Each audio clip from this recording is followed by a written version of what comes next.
Annabelle was a woman of strong character and kind-hearted. She wasn't just a wonderful wife to Mr. Johnson, but also a dedicated mother to their two children. Every day, she'd head out to work, just like Mr. Johnson. But unlike her husband didn't share the load. Annabelle wanted a partner, not just a roommate. Despite the lack of help, Annabelle persevered. She was a working mom on a mission. She found ways to make it work, even if it meant late nights and early mornings. This wasn't quite the equal partnership she envisioned. She was an inspiration, though. She showed everyone her strength and resilience. But it was a strength born out of necessity, not shared responsibility. She hoped her husband would wake up and see the imbalance. Until then, she would keep carrying the load, hoping for a future where they truly shared the journey, side by side. Sophia was living a luxurious life, all thanks to Mr. Johnson's generosity. He would often take Sophia on expensive vacations, buy her designer clothes and jewelry, and shower her with gifts. Meanwhile, back at home, Annabelle was struggling to manage the house. She worked tirelessly to put food on their table and provide for their children, but it was never enough. Mr. Johnson would occasionally drop a small amount of cash on the table, but it was barely enough to cover the basics. He would often tell his wife that he had so many projects at hand and no money to deal with the household finances, leaving her to manage everything on her own. Annabelle felt like a single mother, shouldering all the responsibilities of raising their children and managing the household. She was exhausted, feeling like she was being taken for granted.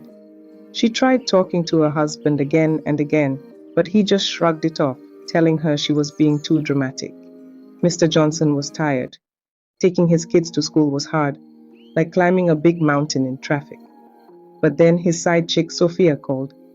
She was standing at the junction waiting for a cab, but none was forthcoming. She said to Mr. Johnson, all right, hold on, I'm coming to get you, okay? Just stay put." In a whirlwind, Mr. Johnson was out the door, keys jingling in his hand. The drive to the school became a blur, every red light an eternity. The exhaustion that had clung to him moments ago was replaced by a fierce determination to get to his side chick. One morning, as the family sat down to breakfast, Mr. Johnson's son Timmy complained that there was no butter in his bread. Mr. Johnson, always in a bad mood whenever he's with his family, scolded Timmy, telling him to be grateful for what he had. He angrily got up from the table, leaving his breakfast untouched, and stormed out of the dining. Annabelle tried to calm Timmy down, but he was upset. "Why is Dad always so mean?" he asked, tears in his eyes. Annabelle sighed, trying to explain that his father was stressed, but deep down, she knew it was more than that. Just then, Mr. Johnson's phone rang. He answered it, and his whole demeanor changed. He was suddenly cheerful and attentive. "Yes, Sophia, I'll be right there," he said, hanging up the phone. He quickly grabbed his keys and headed out the door, leaving his family behind. Annabelle doesn't know exactly who Sophia was, and it broke her heart to see her husband prioritize his mistress over his own family. She tried to hold back tears as she watched him drive away, feeling like a single mother once again. The children looked at her with confused eyes, sensing the tension in the air. Annabelle forced a smile, trying to reassure them that everything would be okay. But she knew it wouldn't be until Mr. Johnson changed his ways and put his family first. Mr. Johnson arrived at the bus stop, and Sophia stepped out, looking radiant in her designer dress. He beamed with pride, feeling like the luckiest man alive. He opened the car door for her, and they drove straight to an upscale boutique. As they entered the store, Sophia's eyes widened with excitement. She began picking out designer clothes, shoes, and accessories, and Mr. Johnson happily paid for everything. He even added a few extra items, just because. The total bill was staggering. After their shopping spree, they drove to Sophia's apartment. As they said their goodbyes, he handed her an envelope stuffed with cash. "For your upkeep, my dear," he said with a smile. Sophia thanked him, and he drove off, feeling like he was on top of the world. Meanwhile, back at home, Annabelle was struggling to make sure there's food on the table. She had to juggle the household finances, ensuring the children's needs were met, while Mr. Johnson was out splurging on his mistress. The children were starting to notice their father's absence and lack of interest in their lives. Timmy, in particular, was struggling in school, and Annabelle knew he needed his father's guidance and support. But Mr. Johnson was too busy showering Sophia with love and attention to notice his family's needs. As the days went by, the rift between Mr. Johnson and his family grew wider. His priorities were clear. Sophia came first, and his family was just an afterthought. Johnson would often come home from his escapades with Sophia, expecting a warm meal to be waiting for him. But if the portion of meat was not to his liking, he would nag at Annabelle, complaining that she served him food with a little portion of meat. He never stopped to consider how she managed to put food on the table. "You earn money, why can't you put extra meat for me?" he would say, his voice dripping with entitlement. Annabelle would try to explain that she was doing her best, but he wouldn't listen. One day, as she served him a modest dinner, he scowled at the small piece of chicken on his plate. "Is this all you could manage?" he sneered. "I work hard, you know. I deserve better than this." Annabelle felt a surge of anger and frustration. "You work hard?" she repeated. "You spend all your money outside this house and expect me to provide for you and the children on my own. You're never here to help or support us, but you always find time to criticize me." Johnson was taken aback by her outburst, but he quickly regained his composure. "You're just being dramatic," he said, waving his hand dismissively. "I'll eat what you've given me, but don't expect me to be grateful." The tension between them was palpable, and the children sensed it. They began to feel like they were walking on eggshells, never knowing when their father's temper would flare up again. Annabelle felt like she was at her breaking point, wondering how much longer she could keep up the charade of a happy marriage. Annabelle had to resort to borrowing money from her best friend, Rachel. Rachel was a kind and understanding friend, who always lent a helping hand without judgment.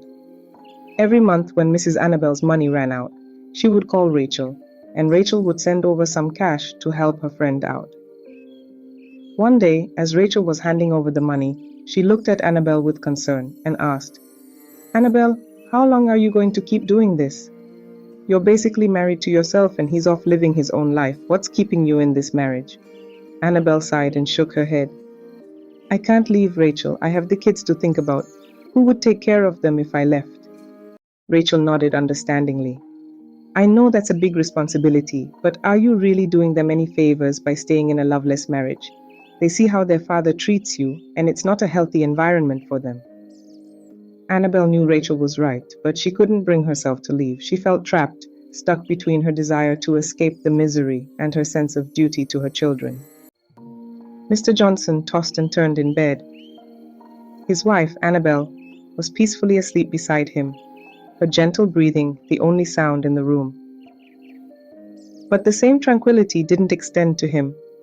His mind was restless, consumed with thoughts of Sophia. He had called her several times, but each attempt was met with the cold, automated response. "The number you have dialed is currently switched off." Unable to shake off the growing anxiety, Mr. Johnson quietly slipped out of bed, careful not to wake Annabelle. He dressed quickly and headed out into the night, the silence of their street amplifying his unease. The drive to Sophia's house was short. He knocked at the door firmly. Moments later, the door opened, but instead of Sophia, a man stood there, clearly caught off guard by the unexpected visitor. "Can I help you?" the man asked, his voice tinged with confusion and mild irritation.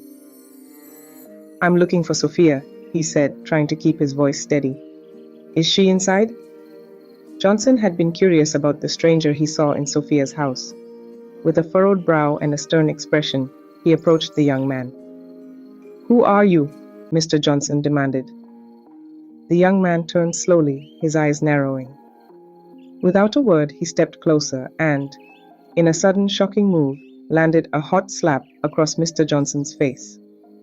Stunned, Mr. Johnson staggered back, his hand instinctively reaching for his cheek. "What? You slapped me. Do you know who I am?" The young man's gaze was icy. "I don't care who you are. Leave now or I'll slap you again." Sophia rushed outside, her eyes wide with horror. "What's going on here?" "Sophia, who is this?" Mr. Johnson demanded, pointing at the young man. "This is Alex," she said. "He's my boyfriend." "Your boyfriend?" Mr. Johnson's voice was incredulous, his eyes locked on Alex. Sophia's eyes darted between the two men. Alex, please calm down. Mr. Johnson, you need to leave. Mr. Johnson's face was a mix of shock and fury. Is this how you treat the person who takes care of you? Sophia's face flushed with embarrassment. I don't know what you're talking about, she said, avoiding Alex's gaze. You know exactly what I mean, Sophia, Mr. Johnson pressed, his voice lowering. After everything I've done for you? You need to leave, she repeated, her voice shaking. Alex's expression shifted from anger to confusion as he looked at Sophia. What is he talking about? Sophia took a deep breath, trying to steady herself. It's nothing, Alex, just a misunderstanding. Mr. Johnson's eyes widened. A misunderstanding, fine, but remember, Sophia, this isn't over. He turned and stormed out. Johnson returned home, the weight of the night's revelations crushing his spirit. As he entered the living room, the stillness of the house felt oppressive. He dropped onto the couch, burying his face in his hands as the tears began to flow uncontrollably. The image of Sophia with another man replayed in his mind, her denial stinging more than he could have imagined. His sobs grew louder, rousing his wife Annabelle from her sleep. She padded quietly into the living room, her concern evident as she saw her husband in such distress. Johnson, what's wrong? She asked softly, sitting beside him. Johnson quickly wiped at his eyes, trying to compose himself. It's nothing, Annabelle, he said, his voice wavering. Just some problems at the office. It's all getting to me. Annabelle's heart ached seeing him so broken. She wrapped her arms around him, pulling him close. Shh, it'll be okay, she whispered soothingly. Whatever it is, we'll get through it together. You're strong, Johnson. You always find a way. He nodded, unable to speak, the lump in his throat choking any words he might have found. Annabelle held him, her presence warm and comforting, but Annabelle didn't know. He was crying because he met his side chick with another man. Here she was, the woman who loved her husband unconditionally, consoling him for the pain caused by his own betrayal. The next morning, Mr. Johnson sat alone, his mind clouded with worry and regret. He replayed the events of the previous night over and over, questioning why he had gone to Sophia's house without informing her first. He knew it was a mistake, a breach of the fragile understanding they had. Now he needed to make amends. Grabbing his phone, Mr. Johnson began dialing Sophia's number, hoping to hear her voice and apologize for his unannounced visit. The phone rang and rang, but there was no answer. Each time his call went to voicemail, his frustration grew. He sent her a text. Sophia, I'm so sorry for showing up unannounced last night. Please call me back. I need to talk to you. Minutes turned into hours, and still there was no response from Sophia. Mr. Johnson's anxiety deepened. He had to do something more if he wanted to earn her forgiveness. He couldn't lose her. She meant too much to him, even if their relationship was built on secrecy and deceit. He thought about going to her house again, but decided against it. Another unannounced visit would only make things worse. Sophia sat in the salon chair, her hair being styled by the talented stylist. Her friend Anita sat beside her, chatting and gossiping, but Sophia's attention was focused on her phone, which kept buzzing with calls from Mr. Johnson. Rachel noticed Sophia's gaze and followed it to the phone. Aren't you going to answer that? She asked, nodding towards the device. Sophia shook her head. Never, she said. He needs to suffer a bit more before I forgive him. Rachel raised an eyebrow. You're playing hard to get, huh? Sophia smiled slyly. Something like that. Besides, it's a good opportunity to make him spend more money on me. He needs to prove his worth. Rachel laughed. You're a clever girl, Sophia. I like the way you think. As the stylist continued to work on Sophia's hair, the phone continued to ring. Mr. Johnson's calls went straight to voicemail, but Sophia could see the desperation in his messages. She smiled to herself, knowing she had the upper hand. I'll talk to him when I'm ready, Sophia said, her eyes gleaming. And when I do, he'll be begging for my forgiveness. Rachel chuckled. I have no doubt about that. You're a force to be reckoned with, Sophia. Sophia clutched her stomach, tears welling from her mascara-rimmed eyes as she doubled over with laughter. Her friend Anita chimed in, her voice dripping with sarcasm. Mr. Johnson, huh? More like Mr. John's gonna be broke. Honestly, Sophia, Anita continued, leaning closer, the poor man probably thinks you hung the moon. What about that poor wife of his, stuck out in some godforsaken village while he throws his money at you like confetti? Sophia snorted. Who even knows what that poor woman's like? Probably some mousy little thing with dirt under her fingernails. Bet Mr. Johnson doesn't even look at her twice. Their laughter echoed through the salon, laced with a touch of cruelty. They reveled in the power they held over men, particularly those like Mr. Johnson, wealthy and easily manipulated. The thought of his neglected wife, a nameless, faceless woman, only fueled their amusement. As Sophia and her friend continued to laugh and make mockery of Mr. Johnson, they didn't notice the woman sitting close, her eyes fixed on them with a mix of shock and anger.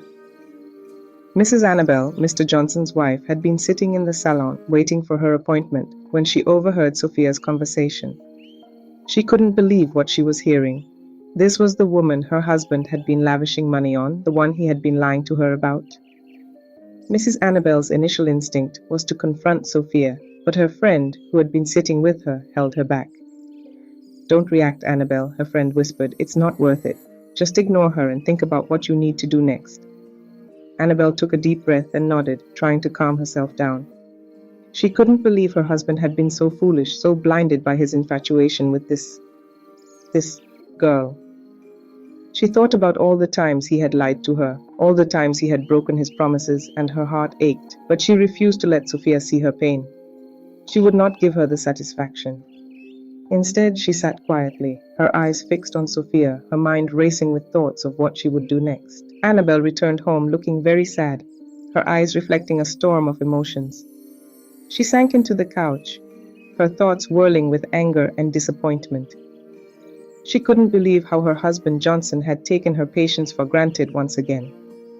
It wasn't the first time he had made her feel undervalued, but this time it stung more deeply. She thought about their recent argument. Johnson had dismissed her concerns about their finances, brushing off her careful budgeting as unnecessary worry.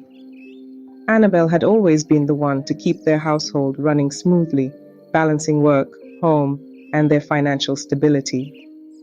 Yet, Johnson's casual disregard for her efforts made her feel invisible. As she pondered how to address this issue, an idea began to form. She knew she needed to stand up for herself in a way that would make Johnson truly understand the gravity of his actions. Determined, she picked up her phone and dialed a number. It rang twice before a voice answered. Hello? Annabelle hesitated for a moment, then spoke with resolve. Hi, it's Annabelle. Can we meet? I need to talk to you.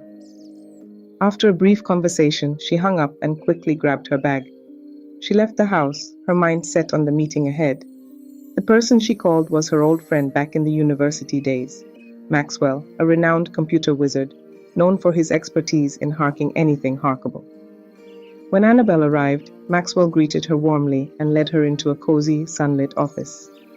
They sat down, and Annabelle poured out her heart, detailing the frustrations and hurt she had been bottling up. Maxwell listened attentively, his expression thoughtful. Annabelle, it's clear that you're feeling deeply unappreciated and hurt, Maxwell began. Maxwell leaned forward. You need to find a way to make him see the impact of his actions without him feeling attacked. Sometimes people respond better when they can relate to a situation emotionally. Let's work on a plan to help you communicate your feelings more effectively. I have a plan, Maxwell. I just need you to help me actualize it. All right, Annabelle, what's your plan? I want all the money in his accounts. He has 3 different accounts. I want the 3 accounts empty before tomorrow. Consider it done, Annabelle. You just need to get his phones and bank cards. But how will you be able to do that without him knowing? He won't accept to give you his phone or bank cards. Leave that to me, Maxwell. I have my ways. Then, Annabelle left and headed home. Annabelle hummed a light tune as she moved around the kitchen, her steps almost a dance. Her husband, Johnson, had just walked through the door, looking weary from a long day at work. He paused in the entryway, noticing the unusually cheerful atmosphere. Annabelle walked into the room with a glass of juice. Annabelle, you look different today, Johnson remarked, a puzzled smile on his face. He couldn't remember the last time he saw her this lively and radiant. Annabelle flashed him a bright smile, her eyes sparkling. Oh, it's just been a wonderful day, that's all, she said, handing him a glass of freshly prepared juice. Here, have some juice. It will help you relax. Johnson took the glass, still eyeing Annabelle with curiosity, taking a sip. The cool, sweet liquid was refreshing, and he drank deeply. This is really good. Did something special happen today? Annabelle shrugged lightly, her smile never faltering. Just felt like pampering my husband a bit. You work so hard, you deserve it. Now you come, Annabelle. This is how you're supposed to be pampering your husband and not always demanding for money, knowing fully well I have so many projects at hand. Johnson felt a warmth spread through his body. He laid down on the couch, feeling the day's fatigue start to melt away. This is nice, he said, stretching out. Maybe I should get used to this. Annabelle chuckled softly. Maybe you should, she agreed, her tone light. As they talked, Johnson began to feel an overwhelming drowsiness. His eyelids grew heavy and his words started to slur. I think I need to sleep for a bit, he mumbled, struggling to keep his eyes open. Annabelle watched him with a serene expression. Of course, dear, just rest. Everything will be fine. Johnson nodded weakly, his head already nodding as sleep overtook him, completely unaware of the sedative coursing through his veins. Annabelle stood at the doorway watching as her husband drifted into a deep, untroubled sleep. The smile on her face faded slightly, replaced by a look of determination. She quietly closed the bedroom door, her mind racing with the next steps of her carefully laid plan. She waited a few moments longer to ensure he was in a deep sleep before carefully standing up. Quiet as a mouse, Annabelle tiptoed to the wardrobe. Inside the wardrobe, she found Mr. Johnson's small wallet. Inside were his bank cards, then his 2 phones just close to him on the bed. She unlocked the phone using his finger and pocketed them quickly. Slipping out of the house, she moved with purpose. She had already set up the meeting. In the dim light of the street lamps, Annabelle hurried to the rendezvous point. Waiting for her was Maxwell, his face obscured by the shadows. He nodded as she approached, and they swiftly got to work. Annabelle handed him the cards and phones. Maxwell, a skilled hacker, began his task. Using the information from the phones and the ATM cards, he accessed Mr. Johnson's various bank accounts. They moved quickly, draining each account methodically, transferring the funds to various untraceable locations. Annabelle kept a lookout, her nerves on edge. She knew they had to be swift. Any delay could mean getting caught. The hacker worked efficiently, and soon all of Mr. Johnson's money was gone, scattered across accounts and locations that would be impossible to trace back to them. The hacker handed back the cards and phones, giving Annabelle a curt nod. She tucked them away and quickly made her way back to the house, ensuring she left no sign of her absence. Inside, Mr. Johnson was still snoring peacefully, oblivious to the financial devastation that had just occurred. Annabelle returned the items to their places, her movements as precise and careful as before. Once everything was in order, she allowed herself a small, triumphant smile. Mr. Johnson would wake up to find his world turned upside down, but for Annabelle, it was just the beginning of her happy life. The morning sun streamed through the curtains as Mr. Johnson's phone rang, stirring him from sleep. He fumbled for the phone, his heart racing when he saw Sophia's name on the screen. He answered quickly. Sophia, I'm so sorry for everything. Sophia's voice was calm and gentle. I know, Johnson, I've forgiven you, but we need to meet and talk things through. Relief washed over him as he sat up in bed. Of course, Sophia, whenever and wherever you want. They agreed to meet at their favorite cafe in an hour. Johnson hurried through his morning routine, feeling lighter than he had in days. He arrived at the cafe early, taking a seat. Sophia walked in moments later, her face serene but serious. He looked into her eyes, searching for a sign of how this meeting might end. I've had some time to think, Sophia began, her voice steady. And I realized that while what you did hurt me, I also contributed to our problems. We need to be honest with each other if we want to move forward. Johnson nodded, grateful for her willingness to work things out. You're right, Sophia. I want to make this work. I'll do whatever it takes. Sophia looked Mr. Johnson straight in the eyes, her gaze unwavering. I will totally forgive you, Mr. Johnson, but only if you're ready to do one thing for me. Name anything, Sophia. I'll do whatever it takes. Without missing a beat, Sophia smiled and said, I need to go for a new shopping spree. Mr. Johnson chuckled, feeling the tension melt away. That's all? Consider it done. They headed straight for the mall, the afternoon sun casting long shadows on the pavement. The bustling shopping center was alive with activity, and Sophia's excitement was palpable. Mr. Johnson watched her with a smile, pleased to see her so happy. Take your time, he said. Pick out whatever you like. Sophia didn't need to be told twice. She flitted from rack to rack, selecting clothes, trying them on, and occasionally showing off a particularly nice find to Mr. Johnson. His nods of approval and genuine smiles made her feel more confident with each choice. After shopping, Johnson and Sophia headed to the cashier to make their payment. Johnson confidently pulled out his bank card, ready to settle the bill. However, to his surprise, the cashier frowned and informed him, I'm sorry, sir, but it seems your account has an insufficient balance. A bit flustered, Johnson took out another card, sure that there must have been a mistake. He handed it over, but the cashier shook her head again. This card also shows an insufficient balance. Johnson's face turned red with frustration and embarrassment. He pulled out yet another card and handed it to the cashier. The same result. I don't understand, he muttered, mostly to himself. There should be plenty of money in these accounts. There's no way all my cards are out of funds. Sophia stood in front of Mr. Johnson, her eyes blazing with anger and frustration. She had been embarrassed in front of the store cashier. Did you bring me here just to humiliate me? She demanded. Mr. Johnson, looking genuinely bewildered, shook his head. I have millions in my account, Sophia. I don't understand why all my cards are saying insufficient balance. There must be some mistake. Sophia crossed her arms, her skepticism apparent. A mistake? All your cards? Mr. Johnson nodded resolutely. Yes, I'm going straight to the bank to find out what's going on. This doesn't make any sense. As they left the mall, Mr. Johnson's mind raced. What had happened to all his money? Was there a glitch in the banking system? Had he been hacked?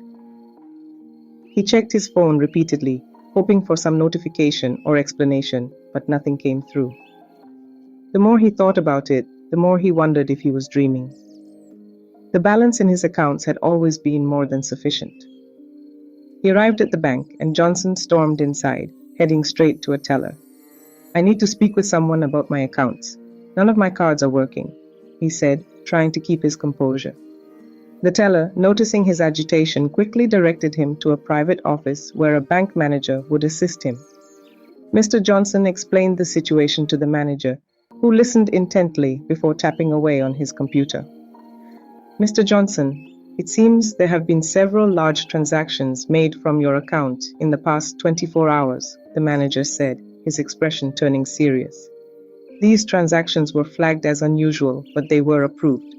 Mr. Johnson's heart sank. What kind of transactions? I haven't authorized any large transfers. The manager turned the screen towards Mr. Johnson, showing him a list of withdrawals and transfers to various accounts, most of which he didn't recognize. Mr. Johnson felt a cold sweat break out on his forehead. This isn't possible. Someone must have hacked into my accounts. The accounts the money in being transferred to is not traceable. The manager said, I'm sorry for your loss, sir. Mr. Johnson became helpless. Where will I go from here? I'm finished, all my savings for so many years of hard work, gone. Just like that. Mr. Johnson drove home. As he pulled into the gate, his wife, seated outside and enjoying the cool evening breeze, noticed his arrival. She stood up to welcome him, her smile warm and inviting. Welcome, honey, she said, reaching out to him. But something was off. Mr. Johnson's shoulders were slumped, and his eyes avoided hers. Concern immediately replaced her smile. What's wrong? She asked, stepping closer to him. Why do you look so sad? Without meeting her gaze, Mr. Johnson brushed past her, muttering, There's no problem. His words were unconvincing, and she could sense the weight of unspoken troubles hanging heavily on his shoulders. She followed him into the house, her concern deepening. Johnson, talk to me, she insisted, her voice gentle. I can see something is bothering you. Mr. Johnson sighed heavily, finally turning to face her. It's work, he said. Johnson sat in the sitting room, staring blankly at the wall. The reality of his situation weighed heavily on him. He had always maintained an air of financial instability at home, telling Annabelle that they were tight on money while secretly funneling funds to his side chick. Now, with his accounts drained, he faced a predicament he had never imagined. He recalled Annabelle's repeated requests for money to stock the house with food items, to buy new clothes for their children, to pay for overdue bills. Each time he had brushed her off, claiming he couldn't afford it. In reality, he had spent lavishly on his clandestine affair, believing his secret was safe. But now, as he looked at the bank statements showing zero balances, he felt a cold fear grip his heart. Telling Annabelle the truth was out of the question. She would not only be furious, but she would also have the satisfaction of knowing he had lied and failed.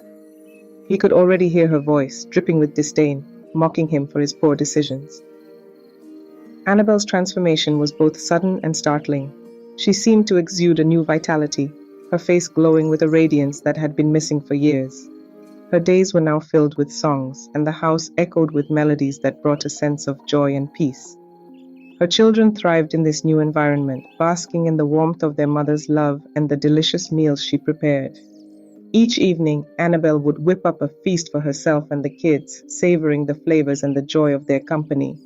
The kitchen would be filled with laughter and the aroma of freshly cooked meals, but when Johnson returned from work, his plate often looked starkly different from theirs. "Annabelle, where's the meat?" Johnson would ask, his voice tinged with frustration. "How much did you give me for food or meat?" she would retort, a calm but firm edge to her voice as she approached to carry the food she already served him. Knowing he had not contributed financially, Johnson grumbled, "I'll eat it with or without meat." Annabelle's newfound confidence was unshakable, her resolve strengthened by the support of friends and family who noticed her change and applauded her for it. Outside the confines of their home, Annabelle's transformation was a topic of admiration. Neighbors would comment on how beautiful she looked, how her smile seemed brighter, her spirit lighter. Her children's happiness was evident, their laughter and cheerful chatter a testament to the positive changes in their mother. Sophia paced around her lavish apartment, her high heels clicking against the marble floor. The silence was deafening. Her mind raced with worry and anger. Mr. Johnson hadn't called for days. He had been obsessed with her, showering her with expensive gifts and taking her to the finest restaurants. The luxurious life she had grown accustomed to seemed to hang by a thread. "What is he trying to do? Dump me just like that?" she muttered to herself, feeling a pang of panic. Without his money, how would she maintain her lifestyle? The thought of losing the expensive treats, the endless shopping sprees, and the financial security made her stomach churn. No, she couldn't let that happen. She had to do something. Sophia picked up her phone with a manicured hand and dialed Johnson's number. The phone rang once, twice, 3 times. Sophia's anxiety grew with each passing second. Finally, there was a click and a familiar voice answered. "Sophia?" Mr. Johnson's voice sounded distant, almost cold. "Johnson, where have you been?" she demanded, struggling to keep the desperation out of her voice. "You haven't called for days. Is everything all right?" There was a pause, and Sophia could almost hear the wheels turning in his mind. "I've been busy," he replied curtly. Sophia clenched her fist, trying to control her temper. "Busy? Too busy to even call? Johnson, I thought we meant something to each other. Johnson, we need to see. Can you come to my house now?" He sighed, a weary sound that sent a chill down her spine. "Sophia, I will call you back in few minutes." Sophia's heart sank. "Call me back? Please, just come, let's talk." "I said I will call you back, Sophia," Mr. Johnson said, and hung up. Sophia kept glancing at her phone every few minutes, amplifying her anxiety. She had replayed Mr. Johnson's last words to her countless times. "I'll call you back in a few minutes." Those few minutes had stretched into an agonizingly long day, and she could no longer bear the uncertainty. She decided to go to Mr. Johnson's house. She can't let him abandon her like that. Determined, she grabbed her bag and stormed out of her apartment. She wasn't worried about his wife being there. She needed answers, and she needed them now.